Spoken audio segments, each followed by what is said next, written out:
and this is an interesting one, even after you make a plan and you know, and the kid says, we're going to do it this way, and you have a strategy, and they're not going to pull the dog's tail anymore, and they're not going to drop water anymore, and they're not going to jump on the couch anymore, they're not going to, or they are going to brush their teeth, or they are going to flush, or they are going to turn the tap off, whatever it is. And then once we do that, as we're having the conversation about it, make room for mistakes. Say to the kid and be really clear, we have this whole plan in place, but you might forget sometimes, and you might still forget to flush the toilet because it's been a bit of a habit. And it's no problem, kiddo, if that happens. You don't have to worry about it. If you forget, it's totally okay. We just started talking about this. It's natural. Now I'm kind of doing ears, right? It's natural to forget that kind of thing once in a while.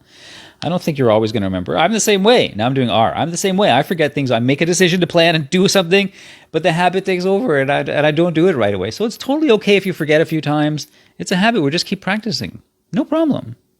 So the kid knows, leaving the conversation, that even if they go to the washroom right then and they don't flush, and this is a pretty common one, that's why I mentioned that one, and they don't flush, or if they go play with the dog and they lose control and pull the tail, they know that they're not going to get in trouble for it.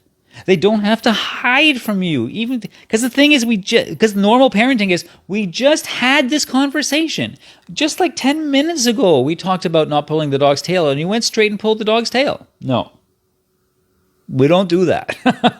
What we do is like, oh yeah, it's only been 10 minutes since we had the conversation. It's perfectly understandable you would still be twirling the dog's tail. And we're going to work on it together, kiddo. It's perfectly understandable you wouldn't have flushed. It's perfectly understandable you didn't, that you're still spilling water. It's not a problem. It takes time to learn those kind of things. We're in it together. Make room for mistakes. Make room for the learning process. Make it explicit that they cannot get in trouble. Not only won't get in trouble, cannot get in trouble.